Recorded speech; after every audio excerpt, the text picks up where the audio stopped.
Tonight, what appears to be a slight friction between two ethnic groups at the Agbolgbloshie onion market escalated into a full-scale violence, and 4 people, including a policeman, are reported to be severely injured. The clashes are said to have been triggered by an assault on a young girl from one ethnic group who strayed into an area occupied by another ethnic group. So, what systems are in place to ensure ethnic rivalries do not gain dominance in slum dwellings? Is it about time security agencies clamp down on ethnocentrism among communities? Have we done enough as a country to encourage ethnic coexistence? And what really is behind these tensions? This is today's big story with me, Stephen Enti.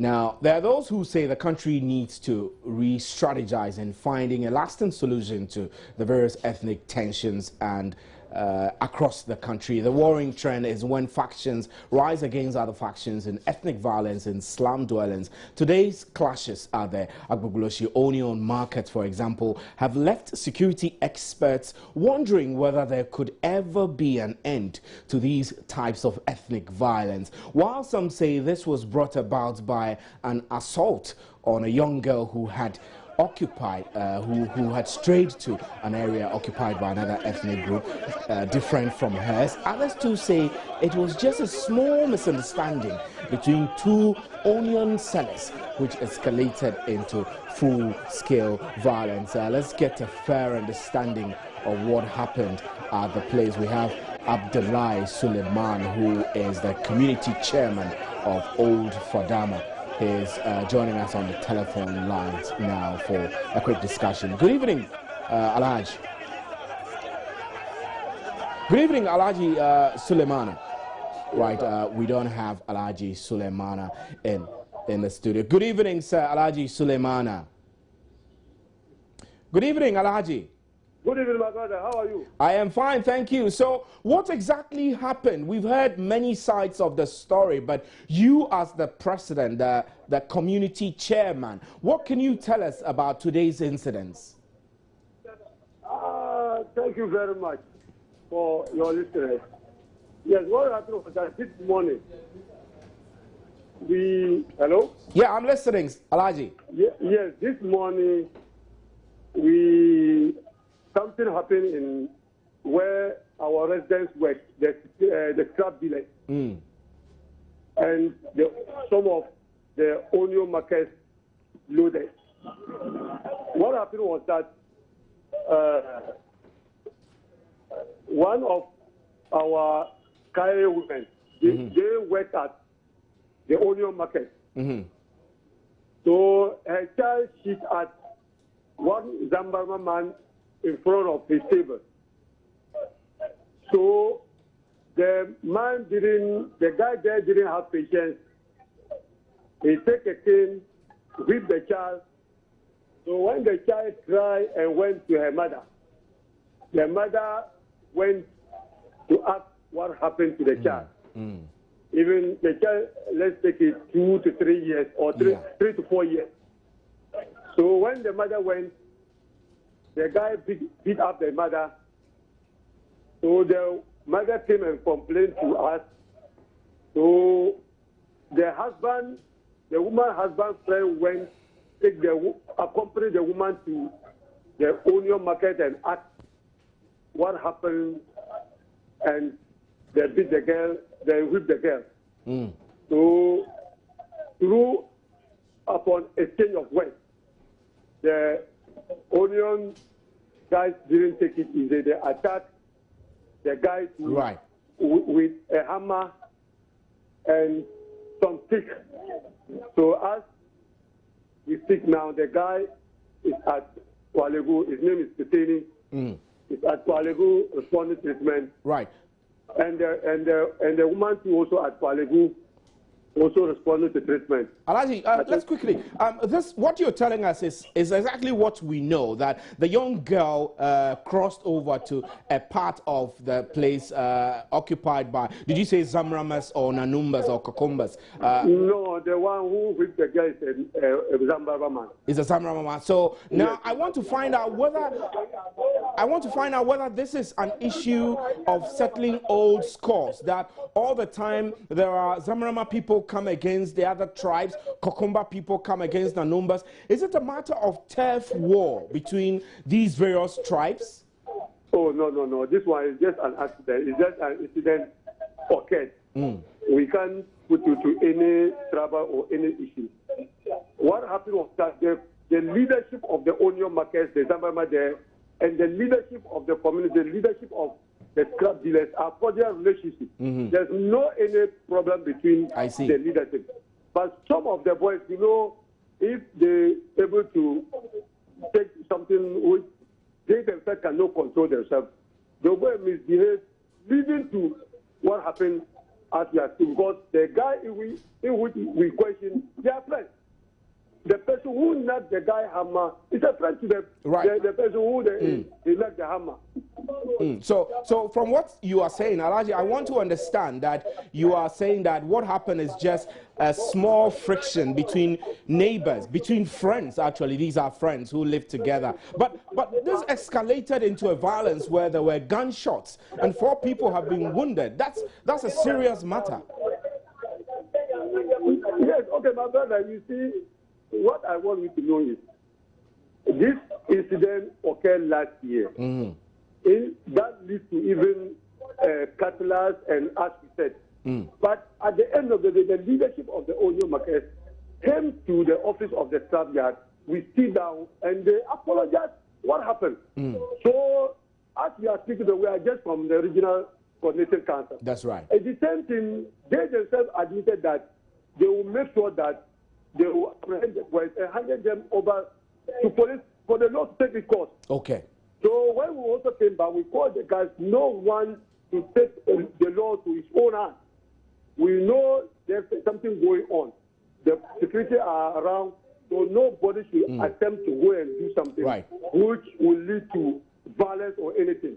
So we advise all the club dealers that the matter is on the police.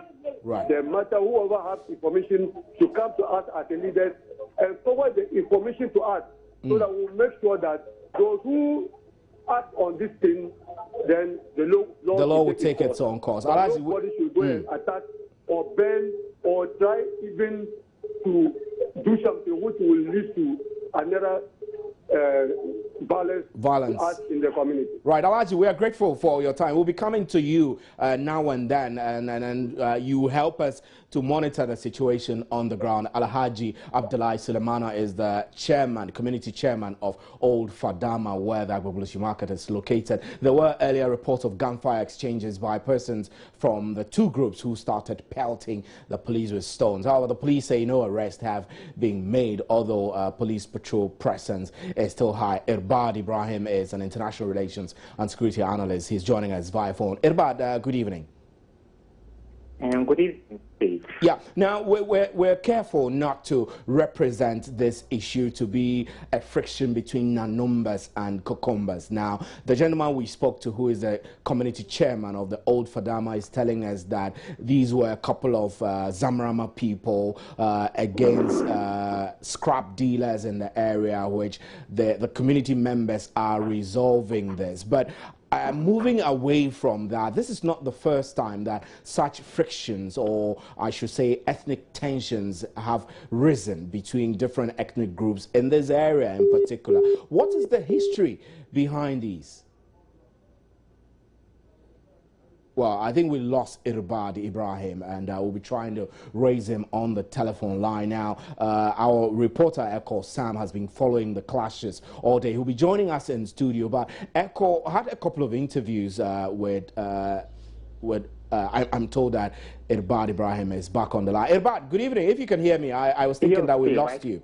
Great. Now, I'm saying that I'm careful not to represent this story to sound as if Nanumbas or Kokumbas are clashing against each other, as that could be volatile, could result in a lot of sensitivities, things blowing out of proportions. But I want to get a fair understanding from you. This is not the first time such clashes are happening in a place like Agbolgbloshie market. What's the history behind these things?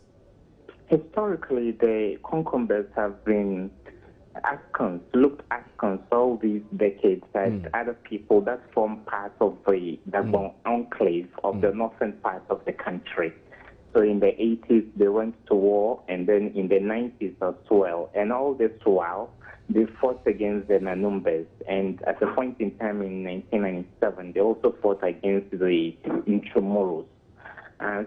So because of those, conflicts that ravaged the northern part of the country, we had, IDP, internally displaced people, even though a few hundred traversed the Togolese border into Togo.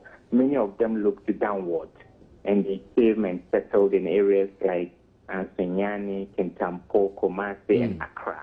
But because they've always found the cost of living in Accra quite astronomical, they've always resorted to cheap housing. And that is why you can see today someone even prefers to call Agbolgbloshie Sodom and Gomorrah because of the serious sanitation problems they face over there. So it is literally a dumping site for all the people that are coming from different the country. Initially, it was an ad hoc kind of settlement for refugees from the Concombana and Nuba wars, as well as people who were living in shanty towns within Accra. But over time, the Smart people and then the Gao people, who are originally from northern Mali, have also found their way into that area. So this new twist in the turn of events, it's a bit surprising because all along, the skirmishes we've recorded have actually involved the remnants of the conflict in the north. So for us to be recording an alien, skirmish against indigenous people that have been displaced from the north, I think it's quite surprising. I think exactly should go into that. That's exactly what's bringing the problem. Right now, it does look like there are no systems in these slum dwellings. I mean, Sodom and Gomorrah and Old Fadama has become a geographical landmark we cannot ignore. And many people from different ethnic groupings, mainly Nanumbas and Kokumbas, and now we're hearing that there are Frafra people, and you've told us that there are other ethnic groups from Mali living in these, shanty conditions. What I am concerned about, and I'm sure many of our viewers are also concerned about, is security in these places. Are there systems to ensure that when, for example, ethnic misunderstandings or small frictions develop, they do not escalate into full-scale violence, the type we have seen today? Exactly, and I love the caution and circumspection the kind of approach you are giving this subject. But Steve, we can't run away from the fact that people go to war based upon flimsy, mundane things. Some of the wars that really took place in the north were over guinea fowl. That wasn't the real cause. It could have been only an immediate cause, but that was the spark that actually ignited the conflict. So we are talking about a girl that got marooned onto another group's turf, and this is where we are. So I believe so well that no small security infraction is too small for the needed, proportionate reaction from national security. And I believe, Steve, the problems of Agbolgbloshie are not problems of, wartime crimes. I think they are problems about government policies. And when I say government, I don't really care whose ox is God, whether we are talking NDC or NPP or QPP. I'm talking about getting a long-term, strategy to see how you can give those people better living conditions and how they can access education. And many of the young men, they are wasting their youthful exuberance doing menial jobs. So today we are talking about Agbolgbloshie. Next 10 years, we talk about Agbolgbloshie. Next 20 years, we would be where we are in this vicious cycle of violence and retrogression. So what plan can we bring to bear? I don't like the kinetic approach of security we have. We only wait for things to spiral out of control, then we deploy security agencies there to quell the dissidents. But in times of an eerie quiet, so what can we do to wean people away from, the belligerence they are exposed to in such, blatant, such, squalor in which many of them are living. So therefore, I think national security should couple with all other agencies involved. Let's get ears and eyes on the ground within Agbolgbloshie. And I believe so well, perhaps there could be contacts, but we need to engage the people over there. They come from different shades and colors of backgrounds, and we need to engage them over time. And if it is about, having a project of moving them to another place, fair enough. But in the interim, let's make do with what we have. I see this as more of a psychological and anthropological problem than a brazen security concern. So let's engage them. Let's let them have a feeling of belonging, that they are Ghanaians just as we are. It is only when we cozy up to them and give them that assurance and security, beef up the scanty amenities there are over there, give people access to good sanitation, access to potable water. And I believe so the raft of, violent reports we are getting year in, year out in Agbolgbloshie will plummet quite significantly. Be letting you off so that we'll call you again, so we don't hold you on the line for too long. We'll call you in the last few minutes before we wrap up the show. So I earlier told you that our reporter Derek Echo Sam has been following the clashes all day, and he'll be joining us. But he spoke to the police, the police head of operations, who I think is a Greater Accra Regional Police Commander, DCOP Tete Yohonu, and then he also spoke to the Deputy Regional Minister. So let's hear them, and then we'll continue with our discussions. We had information that they were clashing. Then quickly we deployed police here. There was a need to bring more reinforcements, so we brought some from the FPU to add to the number that we had, and then that have been able to help us at least to contain the situation up to this level. So for now, we will continue to be on the ground until at least there is really perfect peace. Okay, when we came here, it was as a result of a woman from the scrap dealer side going to defecate at the side of the onion sellers. And then they were not happy why the woman should cross over to come and bring a child to defecate there. And so there was some small altercation. And then the woman went and informed the husband at the scrap dealer side, who mobilized to also come and confront these people who attacked the woman and the child. So based on that, that is where the stone throwing, the missiles were being thrown here and there until police came in to come and, solve the situation. Well, I don't know the root cause, whether they have any remote cause, there's anything between, but I think always, we have different ethnic groups over here, and then, they work according to their ethnic lining. And so when there's a least transgression against one side, the other people mobilize to attack. If it is something that is within the same ethnic group, then it doesn't become a problem.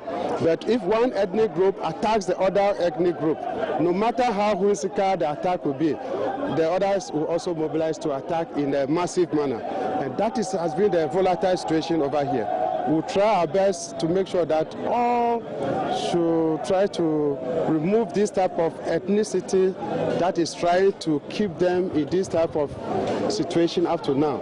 And well, for now, we are going to meet the two factions, the onion sellers and then the scrap dealers. Rexec has called for they want to talk to them so that at least they should maintain the peace.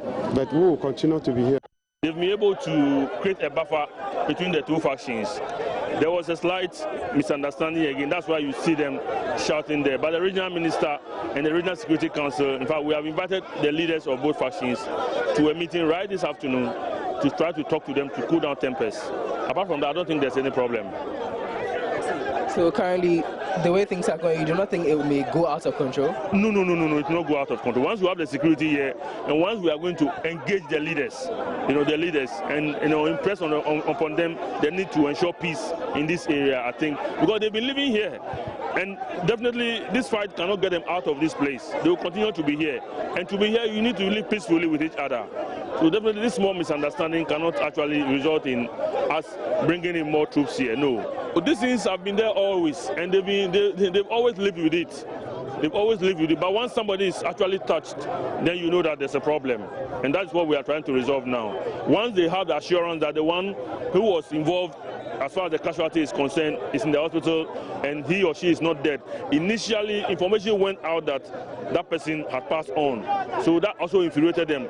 But they begin the assurance by the crime officers and the police that really nothing is wrong. So. Right, so those were comments you heard from the police and the Greater Accra Regional Minister, Deputy Greater Accra Regional Minister, Derek Kosam is here. Derek, you've been following the issue all day. Tell me the key observations you made when you went to the place today. Well, I think that one, security at our slums is really poor. Poor or non-existent? Well, non-existent. I think that should be the word, because if they had enough security men around, this wouldn't have happened. Because from what I hear, it is something that should not have led to a clash, but it did. Something that could have been avoided. It looks like somebody went into what they call enemy territory. But obviously the area is not well planned. I mean, it's a slum dwelling. So obviously, I do not know how the security can pitch itself there unless the community members themselves form vigilante groups or watchdogs to police their own selves. Well, I think that when the people in the area form the watchdog committees, it may help, but it may also lead to another clash, because what it will mean is that, they are divided. The scrap dealers are on one side, the onion sellers are also on another side. What it will mean is that they may form some Let me get it right. This is not an issue of one tribe, one ethnic group against the other. It's onion sellers against scrap dealers. Is that what it is? To an extent, but in its entirety, it's one ethnic group against the other. From what I hear, from what the people around were telling me, one little girl went to defecate in what they call the enemy territory. They had to beat her. She went over to call her mom, who also came back, and she was also humiliated. That's what they were telling me. And so after that, she also went back to report what had happened to her. And then her husband who came and then who was hit with a hammer, and all of that. It's total madness in these communities. Do they reason with each other when things like that happen? When things like that happen, it's very difficult for them to reason with each other. I was talking to some members of the community, and they were telling me off record that, well, when it happens intra-ethnic groups, we are able to contain it. But when it goes beyond our ethnic groups, then the clash will come. And from what I saw, I think that is an age-old conflict that is there, and so all they need is something small to trigger it, and then it comes out. It's an old feud which is always rekindled. Yes, and I think that it's the third time we've had such a clash in over 3 years, and it's something worrying. That the security personnel will have to work on. And that's right. And I think that our leaders are also not helping us, and I say that because when you say our leaders, you mean the national security apparatus or government itself? And government itself as well. I was asking the Greater Accra Regional, the Deputy Regional Minister, if the people were supposed to live over there. And he said yes. Yeah. But it's a slum. But that's an issue. They live there. And yes, they live there. Thousands and thousands of them. But from what you see, they are not supposed to be there. But they are there. And since they are there, we need to provide some form of security for them. But it's non-existent. And so they go out there to do anything they want to do, just like that, with nobody actually taking care of them to see whether or not they are doing the right thing. But the Deputy Minister a while ago mentioned to you, actually, in your interview, that these people are going to continue living here for a long time. Yes, so it doesn't look like there is any concrete arrangement for them to move off. That is because they have nowhere else to take them. These are people who have come all the way from the north to come down to Accra to find something to eat, to get a living for themselves, to make some money to take care of their families up north and their families down here. So it'll be very difficult to move them. That's one. But if you're not moving them, what are the measures to ensure that they live peacefully with each other and that they live within the laws of the country? You also mentioned that underneath all of this are ethnic tensions and simmering ethnic rivalry. And I want to know whether they gave you leads into these rivalries. For example, are these Kokumbas against Nanumbas? Are these Frafra people against Zamrama people? Which ethnic differences are creating the troubles in the Agbolgbloshie market? Did you get such information? Yes, I got that. They were saying that it was the Zamramas against the Dagombas.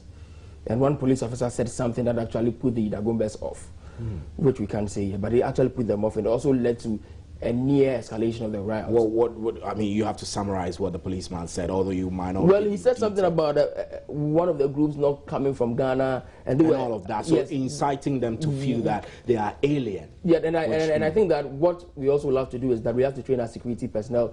In times like these, you know what to say, because if he had controlled the stank, but for the presence of the police around, we would have had another escalation. This time, not between two ethnic groups, but one group against the police. Because I'm grateful for a time. We don't have a lot of time. Let's go to Irbad Ibrahim, who I believe we are getting him back onto the telephone line to speak about the security dimensions of this and where to progress from here. Irbad, if you're there, good evening, and thanks for staying on the line. Hello, Irbad. Right, I think we do not have... hello, I think we don't have Irbad on the line, but Irbad had been talking to me earlier about what needs to be done in terms of making sure that there are proper security arrangements and systems in place in these slums so that there could be early detection, warning signs, so that the issues that raise their ugly head could be clamped down before they escalate. We'll take a short break, and when we return, we'll get Irbad on the line, and we'll take some reaction from the residents of the Old Fadama. Do stay.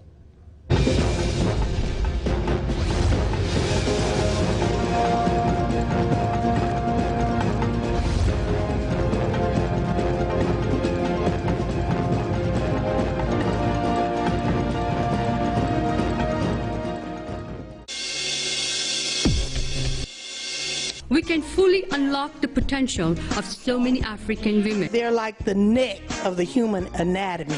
If you train a girl child, you train a nation. Because she is being elevated to a position. You learn from her, become better. Our focus in this conference, and I want us to leave with this, is that when we leave here, we will no longer be transactional leaders, but we'll be transformational leaders. And my word for African women today, you are better managers.